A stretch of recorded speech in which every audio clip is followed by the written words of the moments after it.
Welcome everyone. I'm truly grateful to have you here today. And if you're someone who believes in growth, purpose, and transformation, then you're already part of something special. Before we begin, I invite you to become a member of my channel, Neville Manifestation, where we turn thoughts into reality and ideas into action. What if the very idea you've always believed in isn't the full truth? Imagine standing at a moment where everything can change. Not tomorrow, not someday, but right now.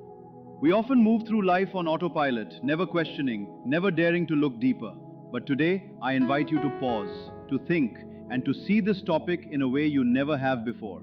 Because sometimes a single thought can reshape everything. Good evening, my friends. Picture yourself standing in front of a simple doorway. Nothing dramatic about it. Nothing that draws attention at first glance.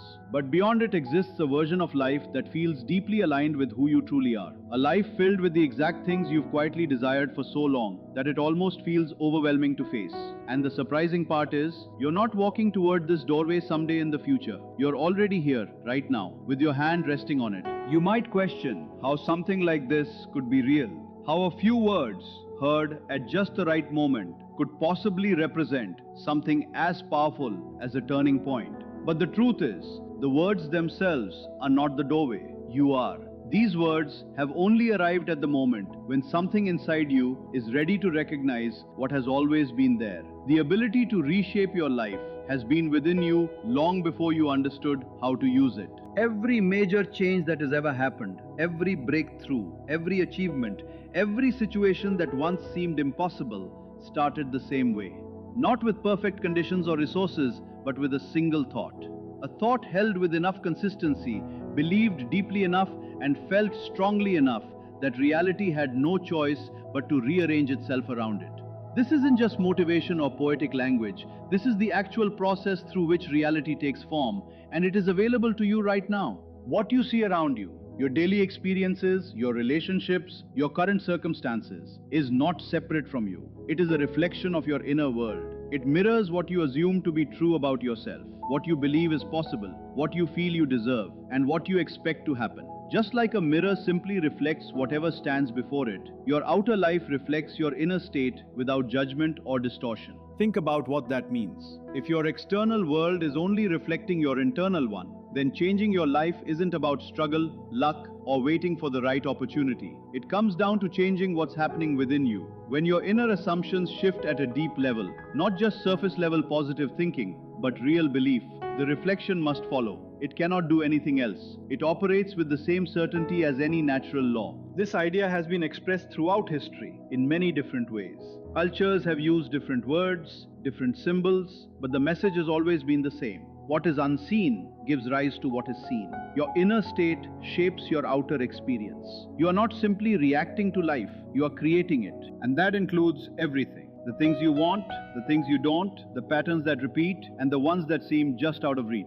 All of it is connected to your most consistent inner state. This realization can feel heavy at first. It's meant to be. But it's also incredibly freeing. Because if your current reality has been shaped, consciously or not, then it can be reshaped. The past is not a life sentence. It's just a previous version of your creation. And creation can begin again at any moment. The tool you use for this is your imagination. Not imagination as idle daydreaming or escaping reality, but imagination as a powerful creative force. It's the place where your future is first formed before it ever appears in the physical world. When you close your eyes and fully step into a scene, when it feels real, detailed, and alive, like you're actually there, you're not pretending. You're entering a state of being. You're becoming it. You are stepping into the only place where real change begins.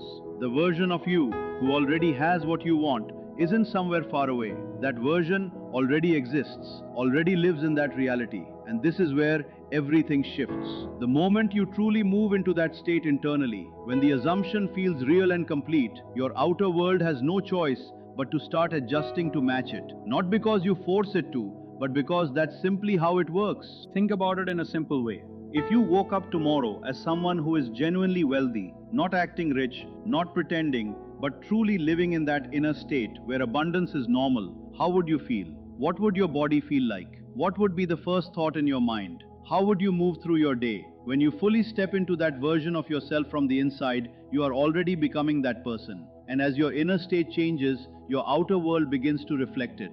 It starts bringing in the experiences, opportunities, and circumstances that match that new state. This isn't about surface level positivity. It's not about trying to convince yourself with words while feeling the opposite underneath. This is about shifting the foundation, the deep, settled belief you carry within you. When that changes, everything else follows naturally. At that level, change isn't something you hope for anymore. It becomes unavoidable. But let's be real for a moment, because this is where many people struggle. You may have tried visualizing before. You may have repeated affirmations, read books, followed methods, and tried to feel something different. And when nothing seemed to happen right away, doubt started creeping in. Over time, it became easy to believe that maybe this just doesn't work for you. Here's what you need to understand clearly. The real power is not in the technique itself, it's in the feeling behind it. And not just any feeling, the feeling that what you want is already real, already yours, already happening. Not something you're waiting for, not something you're hoping might come true someday, but something that simply is. This is the key difference that changes everything. A person can imagine having money while still feeling broke inside. They can picture the life they want, but deep down still carry the sense of lack. And what shows up in reality will always match that deeper feeling, not the image on the surface. The picture alone has no strength. The feeling is what gives it life. And when both the image and the feeling come together fully, when they become one clear, unified experience, that's when manifestation stops being uncertain and becomes inevitable. You have to learn how to live from the feeling of already having what you want. Not chasing it, not moving toward it, but living as if it's already part of your life. This is what it means to live from the end. You stop treating your desire like something far away and start treating it like something that already exists within you. When you can truly stay in that state, consistently and naturally, you hold the key to every door you've been trying to open. Now let's talk about action, because this is where a lot of confusion comes in. Should you take action? Yes, of course. But the energy behind your action is what matters most. Most people act from a place of lack. They feel like they don't have what they want yet, so they push, rush, and try harder, hoping to close the gap. That kind of action carries a sense of pressure and uncertainty. It reflects someone who isn't fully convinced they'll succeed. But when you've already accepted your desire internally, when you've truly stepped into that state, your actions feel completely different. They become natural. You're not acting to get something. You're acting because that's simply who you are now. There's no desperation in it, no strain. Just a quiet confidence and a sense of direction. It feels effortless, even when you're putting in work. This is the difference between forcing something to happen and allowing something to unfold. When you're forcing, it feels heavy. When you're creating from within, it feels like a natural expression of who you've become. Before you go to sleep tonight, I want you to try something simple but powerful. As you start to relax, in that quiet space between being awake and falling asleep, bring to mind a specific scene. Not the moment you get what you want, but a moment that shows it's already part of your life. Something ordinary, something that would only make sense if your desire had already been fulfilled. Make it as real as you can. See it clearly. Feel it deeply. Let the emotions match the scene. Let it feel natural, like something you've already been living. Allow the image and the feeling to blend together into one complete experience. And then, without forcing anything, let yourself fall asleep while holding that state within you. Carry that scene with you into the deeper part of your mind, the level that doesn't question, doesn't compare it to your current situation, doesn't argue or analyze. It simply accepts whatever it is given as truth and begins building from it immediately. This is why repetition matters. Not once, not occasionally when you feel like it, but consistently, night after night, with the patience of someone who understands that a seed doesn't show results the moment it's planted. Everything real begins beneath the surface, out of sight. That's where the change is happening. Your role is simple: plant the seed and leave it alone. Don't keep digging it up with doubt or second guessing. The timing and the method of how things unfold are not yours to control. There is a deeper intelligence at work, organizing events, people, and opportunities in ways your logical mind could never plan. Your only responsibility is to remain faithful to the inner state of already having what you desire. Some of you might start thinking about other people. You may wonder how this applies when others have their own thoughts, their own choices, their own will. It's a fair question. But what you experience as other people is influenced by your assumptions about them. Not in a way that removes their independence, but in the way your personal reality presents them to you. People tend to show up in your life in alignment with the expectations you consistently hold about them. If you carry the belief that people are kind, supportive, and well-intentioned, you will begin to notice that reflected back to you again and again. It may even seem like luck, like you're surrounded by unusually good people. But it's not luck. It's the result of the state you are living in. You are tuning yourself to a version of reality where those qualities are more visible and more common. This doesn't mean ignoring reality or pretending everything is perfect. It means choosing consciously the version of people you want to experience, seeing them through the lens of their best qualities, not as denial, but as a creative decision. And over time, that version becomes the one that shows up most often. With this understanding comes responsibility, not to control others, but to lift the standard of how you see them, to hold the people in your life in a space of respect, capability, and goodwill, and allow that perspective to shape your experience. Now I want to speak to the part of you that is listening but still unsure, the part that's wondering if it can really be this straightforward. If this were true, why isn't everyone living the life they want? The answer is simple, even if applying it is not. It requires taking full ownership of your inner world. It means looking at your life, both the good and the difficult, and recognizing that it all reflects something within you. Not always something you consciously chose, but something that has been active inside you nonetheless. This kind of responsibility can feel uncomfortable. It asks you to let go of the idea that life is just happening to you. It asks you to release the belief that circumstances are in control and that your inner state is just a reaction. Instead, it flips that understanding completely. And many people resist this. They hold on to what feels familiar even when it doesn't serve them. Because stepping into true creative power can feel unfamiliar, even overwhelming. It's easier to believe that you're at the mercy of life than to accept that life is responding to you. But you're still here, listening, considering this. That's not random. Something in you recognized this before your mind fully caught up. Something in you is ready for a shift. So let me be clear about what this is really about. It's not about controlling others or forcing outcomes. It's not about feeding the ego.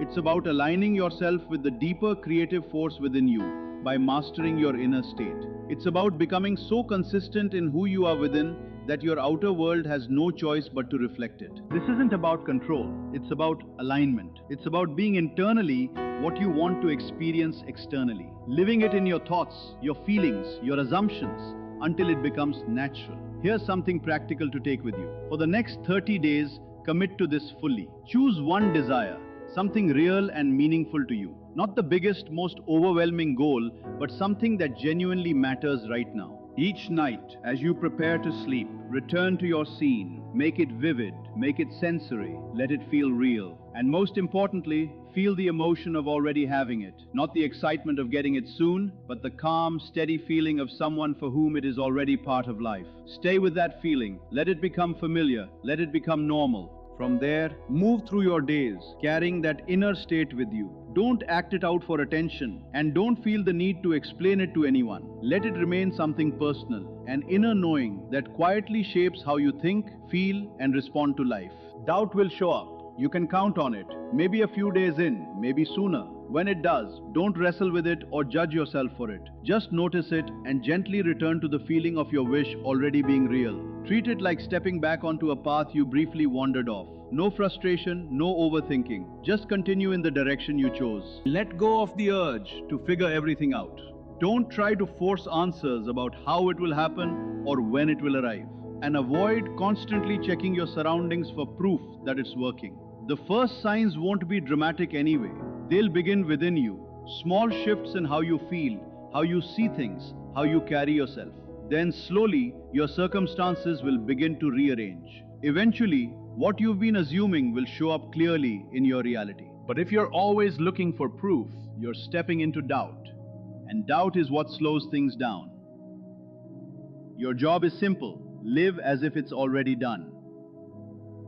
Be internally what you want to experience externally, and trust the process to unfold naturally, just like a seed grows when it's planted and cared for properly. As you continue, remember this: your imagination isn't just something you use for daydreaming. It's not separate from your real life. It's actually the most powerful tool you have. It's where everything begins. What exists inwardly is what eventually takes form outwardly. So use it on purpose, stay consistent with it. Approach it with a grounded kind of care, not something overly emotional, but something steady and intentional. Like someone who respects their own life enough to shape it consciously. Changes will come. At first, they may be subtle. You might wake up feeling slightly different, a bit lighter, or more certain without knowing why. You might notice a quiet confidence building. Opportunities may appear in ways you didn't expect. When these things happen, don't react with surprise or desperation. Receive them calmly, like someone who knew they were on the way. Because you did know, you planted something, and now it's growing. That's simply what happens. As more shifts appear, and your outer world starts to reflect the inner state you've been holding, stay with this way of living. Not because you're still trying to get somewhere, but because you found a deeper truth about who you are. You're not just reacting to life, you're creating it. You're the one shaping your experience, understanding that what you're looking for isn't somewhere out there, waiting on luck or timing. It already exists within you, complete in your imagination, alive in your awareness, already moving toward physical expression through a process that doesn't fail. What's about to change in your life isn't happening because the world suddenly decided to cooperate. It's happening because you made a clear decision. You chose, fully and consciously, to step into a different way of being. You're standing at that point now. You've reached the edge of something new. And you're not waiting anymore. You're stepping into it. This is Neville Manifestation. I'll see you in the next one. Stay with it long enough and you'll begin to notice something important. This isn't about forcing thoughts or pretending everything is perfect. It's about familiarity. The more often you return to the feeling of your wish fulfilled, the more natural it starts to feel. At first it may seem imagined, even a little artificial, but with repetition, it becomes your baseline. And once it feels normal, that's when things begin to shift more easily. You don't need constant intensity. This isn't about being emotionally overwhelmed or trying to stay in a high energy state all day. In fact, the most effective state is calm and steady. Think of it as quiet certainty, the kind of feeling you have about things you already know are true. You're not excited that the sun will rise tomorrow. You just know it will. That's the same level of ease you're aiming for with your desire. During the day, it helps to check in with yourself in small moments. Notice how you're reacting to situations. Are you thinking and responding as the version of yourself who already has what you want? Or are you slipping back into the old state?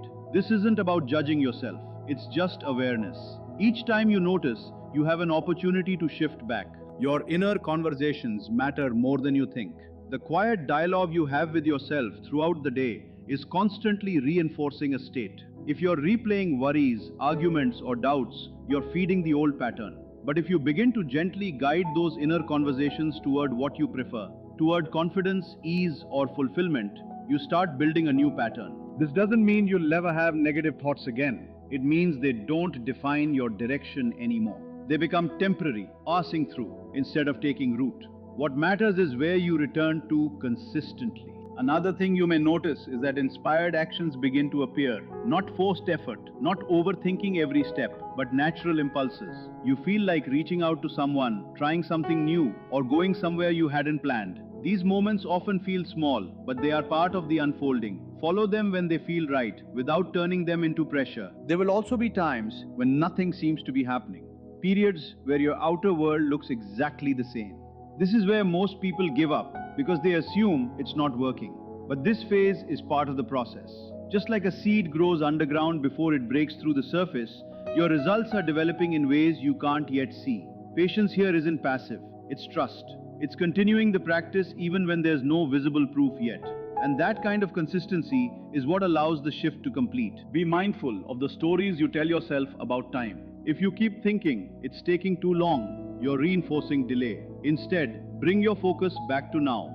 Right now, in your inner world, it's already done. That's the only place you need to live from. Also, simplify your desire. Don't complicate it with too many conditions or worries about details. The clearer and more direct your inner experience is, the easier it is to sustain. You don't need to imagine every step, just the end result, the feeling of it being real. And remember, this is not about perfection. You're not expected to get it right every moment. What matters is your overall direction. Are you returning to the state? Are you choosing it again and again? That repetition is what creates stability. Over time, something deeper shifts. You stop feeling like you're trying to manifest something, and you start feeling like you're simply being someone different. The effort fades and it becomes more natural. You may even look back and realize that the version of you who once wanted this feels distant. Not because the desire disappeared, but because you've grown into it.